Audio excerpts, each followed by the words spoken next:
kita santai dulu, masih pagi ini ya, masih bersemangat semua anak-anakku sekalian. Mungkin Bapak buka dulu ya kelas hari ini. Assalamualaikum warahmatullahi wabarakatuh. Waalaikumsalam warahmatullahi wabarakatuh. Selamat pagi anak-anak. Pagi. Bagaimana kabarnya hari ini? Baik. Alhamdulillah. Ketua kelas masuk semua kali ini? Masuk Pak. Alhamdulillah. Mungkin untuk memulai pembelajaran pagi ini, Bapak ingin ketua kelasnya untuk memimpin doa dulu ya. Baik Pak. Baik Pak, silakan. Kawan-kawan, sebelum kita memulai pelajaran pada hari ini, mari kita berdoa menurut agama dan keyakinan kita masing-masing. Berdoa dimulai.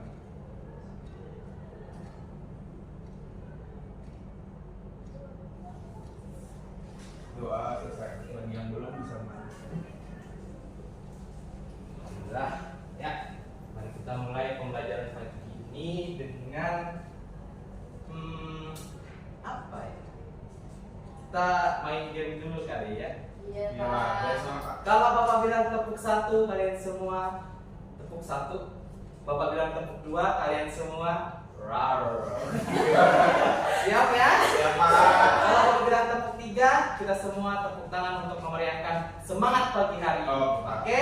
Siap, Pak. Tepuk satu, tepuk dua, Rar. tepuk tiga.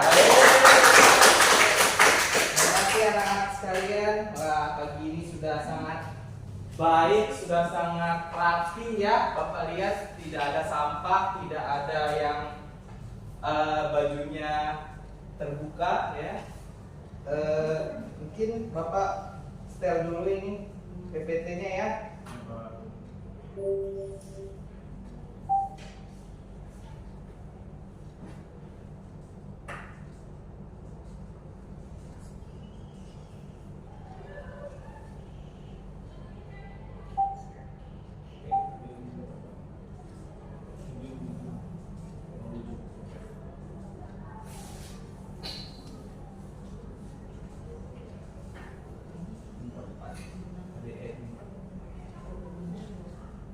Ya, hari ini kita akan belajar tentang perundingan yang menuju Indonesia yang berdaulat.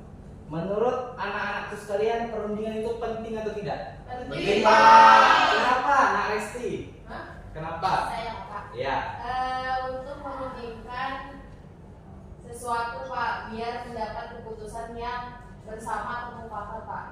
betul. Ada yang lain?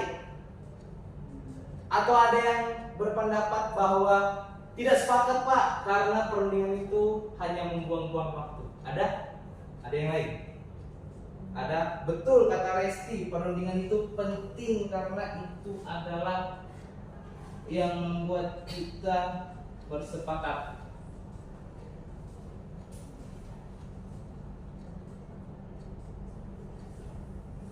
Dan yang paling penting lagi adalah perundingan bangsa Indonesia untuk mempertahankan kedaulatannya. Kenapa Indonesia itu berunding? Karena pada saat itu di tahun 1946 Indonesia yang baru 1 tahun merdeka seperti bayi yang baru lahir, rentan akan ancaman dari luar. Kita lanjut dulu. Ya, tujuan pembelajaran Bapak hari ini adalah anak-anakku sekalian bisa mengetahui latar belakang terjadinya diplomasi antara Indonesia dengan Belanda. Lalu yang kedua adalah anak-anakku sekalian bisa mengetahui isi atau keputusan-keputusan yang dibuat dari setiap perundingannya. Nah, metode pembelajaran Bapak hari ini adalah diskusi kelompok dan metode picture and picture. Lagi. Ya, sebelum kita mulai dalam pembelajaran hari ini, Bapak ingin anak-anakku sekalian membagi kelompoknya. Nah, kelompoknya itu adalah terbagi dari 4 kelompok. Masing-masing kelompoknya harus saling berdiskusi untuk membahas permasalahan yang diberikan. permasalahannya adalah setiap kelompok harus mencari unsur 5W plus 1H dari masing-masing perundingan. Ada yang masih ingat 5W plus 1H itu apa aja? Yang lain? Revita? What? When? Bahasa Indonesianya, ya, betul. Ada yang lain lagi selain Revita? How-nya? How, ya benar, satu lagi how ya. Nah, itu dia tugas kelompok yang harus kalian kerjakan nanti setelah Bapak menjelaskan sedikit tentang materi hari ini. Ya, kita lanjut. Nah, apa yang terjadi setelah Indonesia merdeka? Ada yang tahu? Jadi setelah Indonesia merdeka itu masih ada perang-perang gitu. masih ada perang-perang yang lain. Betul, ada perjuangan-perjuangan bangsa kita terhadap pasukan-pasukan Belanda. Ada yang lain? Ada yang lain? Ya, Aristi? Belanda masih menginginkan wilayah Indonesia, Pak. Betul apa yang dikatakan oleh Jerry, betul apa yang dikatakan oleh Resti. Belanda masih ingin menguasai Indonesia. Kenapa Belanda masih ingin menguasai Indonesia? Nadia? Sri? Yunita? Tri? Ya? Ya, Jerry? Karena Belanda masih ingin menguasai wilayah Indonesia pada saat itu kan, karena tahu Jepang sudah menyerah. Tuh, Belanda masih ingin menguasai Indonesia dan kenapa? Salah satunya betul apa yang dikatakan Jerry dan salah satunya lagi faktor pentingnya adalah sumber daya alam Indonesia, sumber daya manusia Indonesia yang sangat banyak pada saat itu ya. Nah, setelah Jepang menyerah kepada sekutu pada akhir Perang Dunia Kedua, Indonesia itu memproklamasikan kemerdekaannya dengan sangat gigih, dengan banyak peristiwa yang dilalui untuk memerdekakan Indonesia pada tahun 1945. Tetapi setelah 1945, tahun selanjutnya 1946 juga adalah tahun yang penting. Karena disitulah Indonesia yang baru lahir 1 tahun mempertahankan kedaulatannya, mempertahankan keakuannya sebagai bangsa yang besar, bangsa yang diakui oleh negara-negara lain. Caranya bagaimana? Nah, apa yang dikatakan dari tadi, yaitu Belanda masih ingin menguasai Indonesia. Di tahun 1946, nih lihat abang-abang ganteng ini. Menurut kalian mereka ini ngapain ke Indonesia?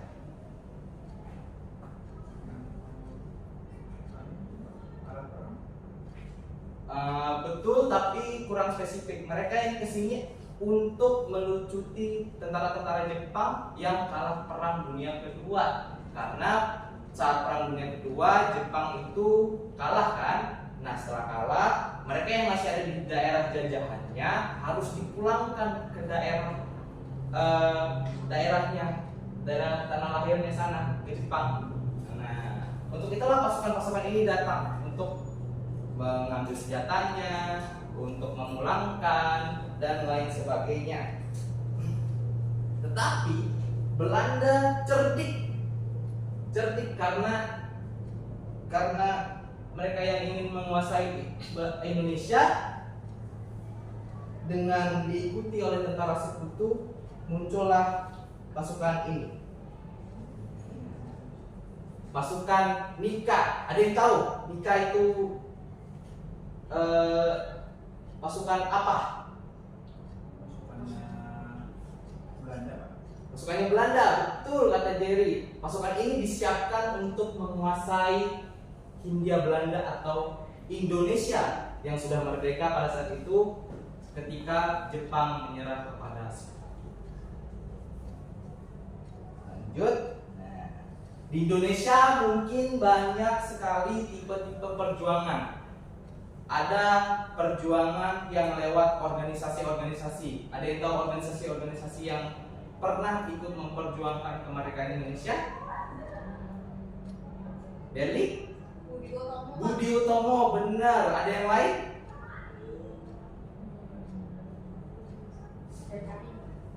PKI, sepertinya itu tahun-tahun selanjutnya ya, nah SD. Mungkin mereka ikut membela Indonesia tapi dengan ideologi yang sangat, ya kayak paham sendiri lah maksud Bapak ya. Iya. Makanya mereka dilarang di Indonesia ya kan. Terus kita lanjut. Nah, mungkin perjuangan itu banyak. Ada Budi Utomo, ada Perhimpunan Indonesia, ada Indich Partich dan lain sebagainya. Lalu ada juga perjuangan fisik.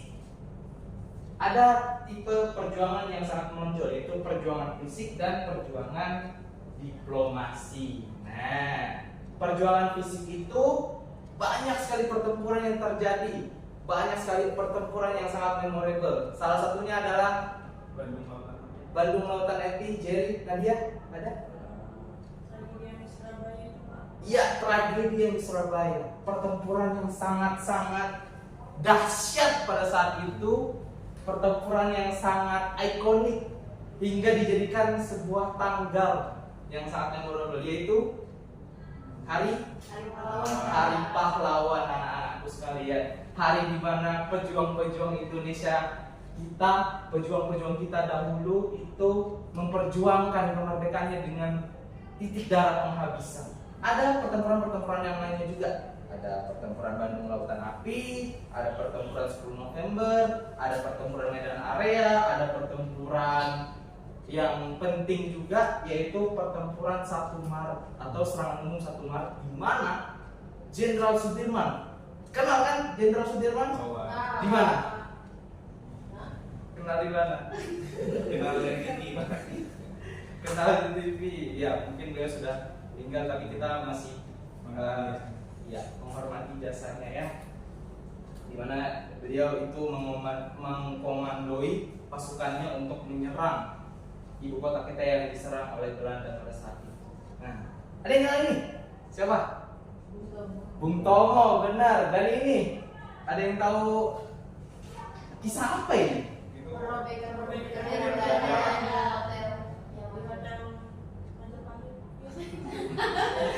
Di Hotel Yamato, benar. Di Hotel Yamato ya.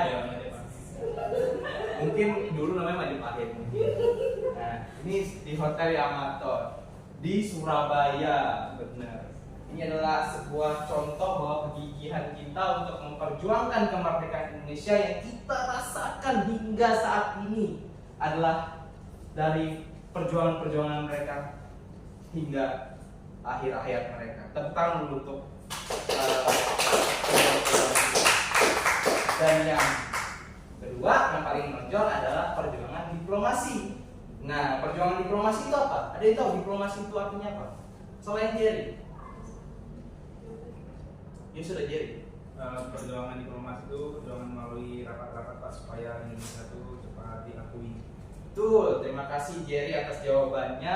Ya, itu adalah perjuangan yang menggunakan rapat, ada juga koordinasi lah dan konferensi dan lain sebagainya untuk di satu tempat itu agar terjadi satu keputusan yang kuat, satu keputusan yang tidak bisa diambil gugat oleh siapapun demi perjuangan Indonesia. Tetapi perjuangan itu ternyata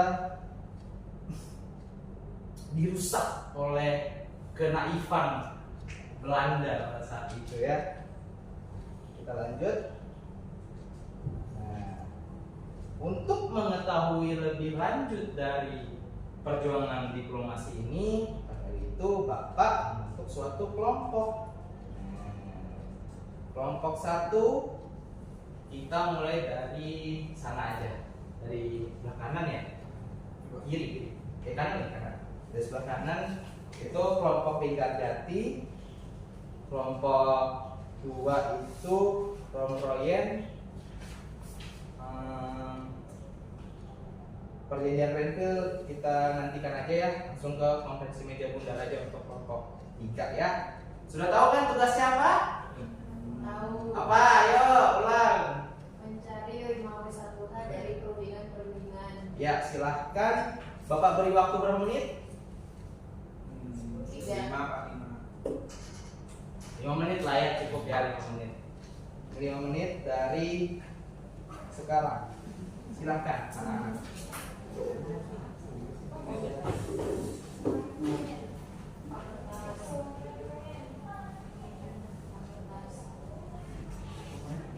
Oh, ada kertas kan?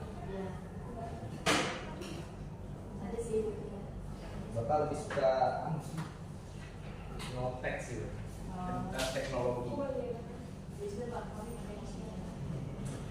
Ya, silakan ya, waktunya 5 menit dari sekarang. Kalau ada yang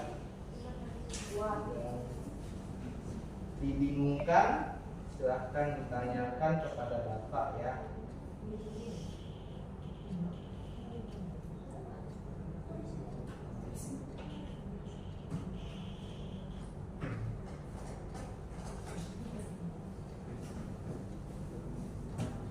Gimana? Cari deh. Aman? Aman? Dari kelompok Romboyan.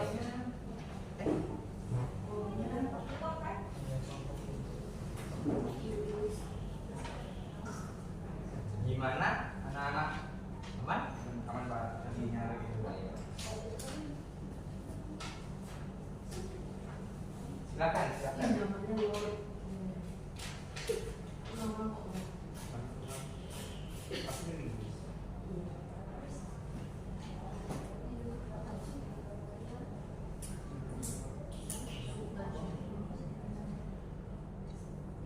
Jadi masalahnya sudah tahu ya. Jadi misalkan perundingan Linggarjati, apa yang terjadi di Linggarjati misalkan gitu. Apa latar belakangnya gitu, ya kan? Terus apa bagaimana atau kapan perjanjian Romroyen, ya?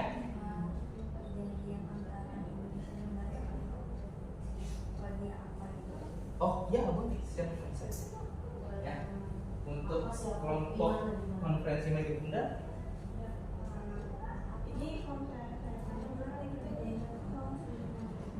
Ya. Tidak, kalian bisa pertanyaan apa yang terjadi di misalkan apa latar belakang di konferensi media bunda, terus siapa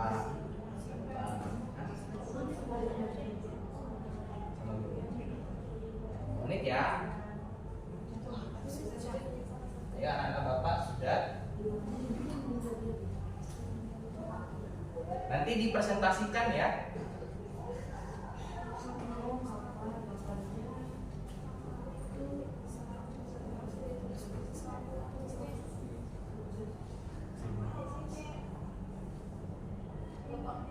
Ya. Bagaimana isinya boleh? Bagaimana isinya boleh. Boleh, silahkan.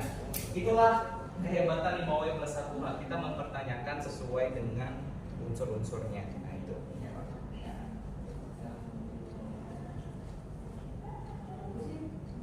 Apa, siapa, di mana, kapan,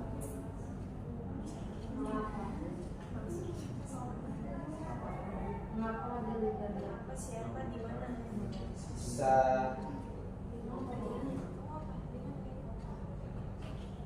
Oh, karena bulannya juga jadi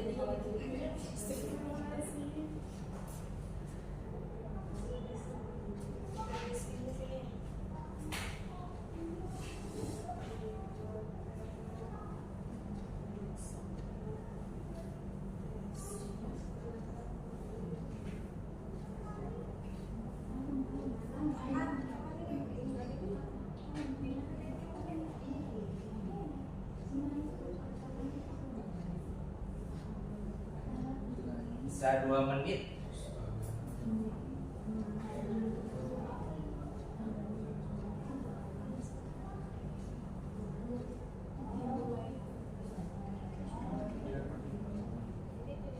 Mana? Mana?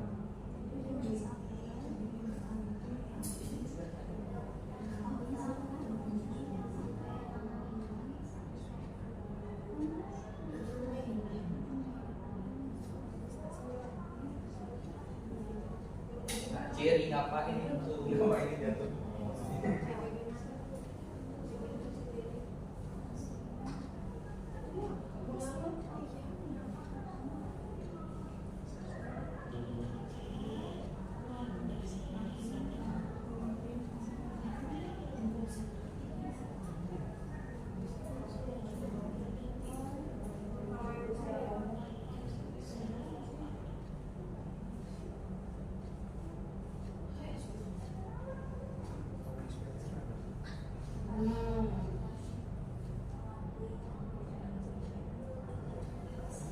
Gimana? Susah? Terus kasihan anak.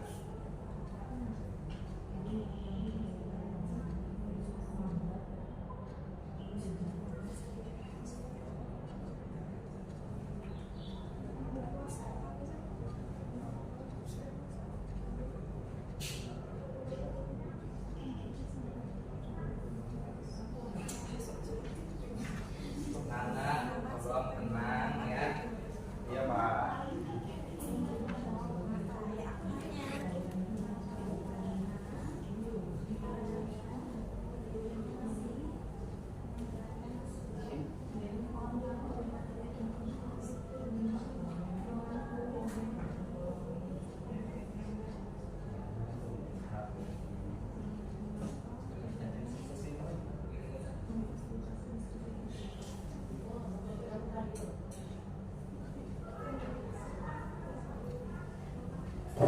Sudah?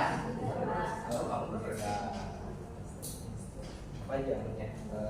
Tempat kalian.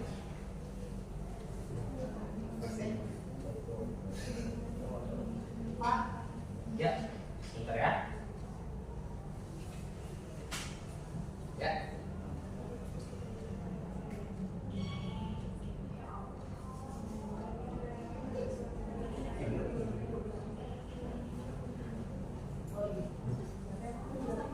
Oh, sudah lewat 1 menit ternyata. Sudah selesai? sudah Pak. Kelompok Lingga Jati sudah? Sudah Pak. Sudah Pak. Silakan balik badan dulu. Rapi ya. Kelompok konferensi media bunda? Sudah. Alhamdulillah. Oke. Sip. Oke.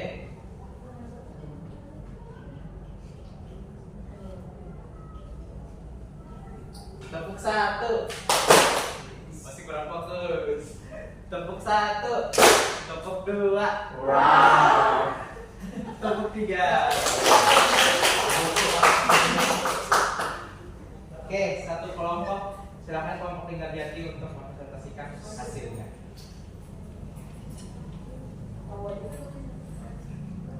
Oke Pak, jadi untuk 5W satu hanya itu perjanjian Lingkar Jati, Inggris itu bertindak sebagai penengah dan ketua atau yang penengah dari apa? Perwakilan dari Inggris itu namanya Lord Hillerian.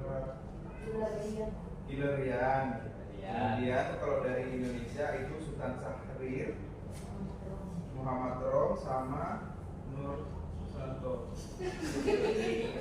Siapa? Coba ulangi. Nah, jadi Nur Susanto. Siapa sih? ya sudah lanjut. Dan di Belanda itu ada Prince Hair. Ya, lanjut. Itu pada tanggal 10 November 1946 Ya. di Cirebon. Kenapa namanya Lingkar Jati? Karena di Cirebon itu kenapa ada perjanjian Lingkar Jati? Karena Belanda menolak merebut Indonesia kembali.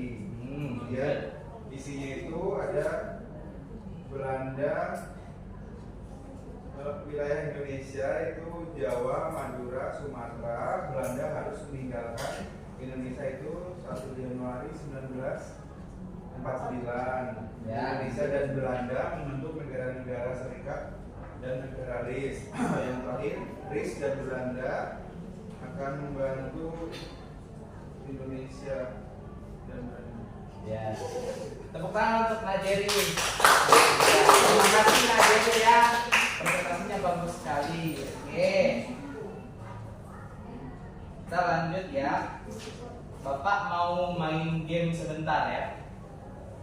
Gamenya adalah dari hasil diskusi kalian kita akan membuatnya menjadi sebuah kronologi. Nah, jadi Bapak akan menyampaikan satu pertanyaan, kalian jawab, gitu ya. Oke. Untuk perjanjian Linggarjati, tahun berapakah perjanjian Linggarjati itu diadakan? 1946. Lanjut lagi, perjanjian Renville itu kita nanti aja, kelompoknya tidak ada ya ternyata. Lalu perjanjian Rom-Royen itu sebentar ya, Bapak pikirkan dulu pertanyaannya apa ya. Oh, siapa yang terlibat dalam perjanjian tersebut? Hah? Tolong diulangi, Nak Sri. Mr. Rom itu dari pihak Indonesia, dari pihak Belanda Van Royen. Ya, untuk KMD bagaimana hasil dari perjanjian atau konferensi meja bundar? Gimana hasilnya? Apakah Indonesia berhasil berdaulat dan diakui oleh Belanda atau bagaimana? Nak Nadia dan Nak Revita. Iya Pak, jadinya hasilnya itu Belanda mengakui terhadap kedaulatan Republik Indonesia. Terus tuh pembentukan Republik Indonesia Serikat atau RIS. Terus tuh Belanda menarik pasukannya dari Indonesia dan proses pembentukan RIS dilakukan secara bertahap. Baik, terima kasih. Tepuk tangan untuk kalian semua. Jadi begitu ya alurnya.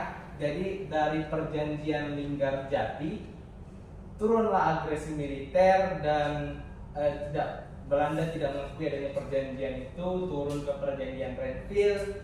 Dari perjanjian Renville Belanda melakukan penyerangan lagi ke ibu kota kita di Yogyakarta.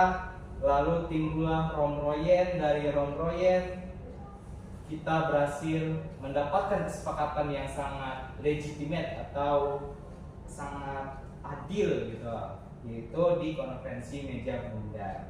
Nah, untuk yang terakhir, Bapak ingin memutar satu video. Silakan disimak ya anak-anak. Ini penting. Apa jadinya suatu negara kalau tak ada pemimpinnya? Mungkin sekilas kedengarannya terlalu ngada-ngada, tapi nyatanya itulah yang terjadi pada kita tidak lama setelah proklamasi dibacakan. Negara merdeka kita kembali diserang sama penjajah, pemimpin kita ditangkap.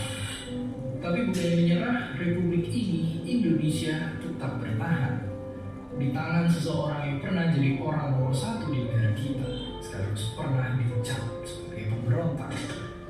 Inilah dia, kisah bagaimana setitik api bernama Indonesia. Mari kita tolong ya, fokus ya.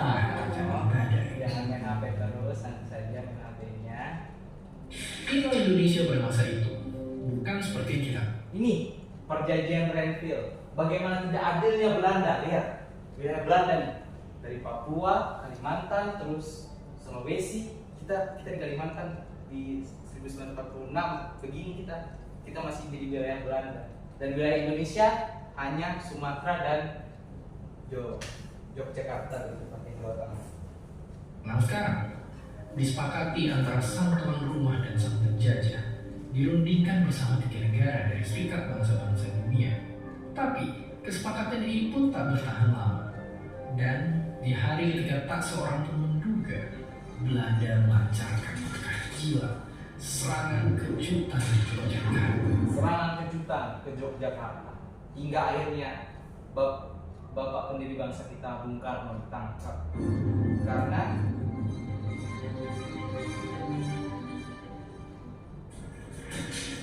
bom, tembakan, roket, korban jiwa. ini Presiden, dan sejumlah tokoh bangsa kita ditangkap negara asing. tokoh bangsa kita ditangkap oleh Belanda. Padahal mereka sudah berjanji di perjanjian Tapi Renville. di tengah kesempitan, sempat ada pesan untuk pantas. Siapa yang tahu beliau? Muhammad Hatta, benar.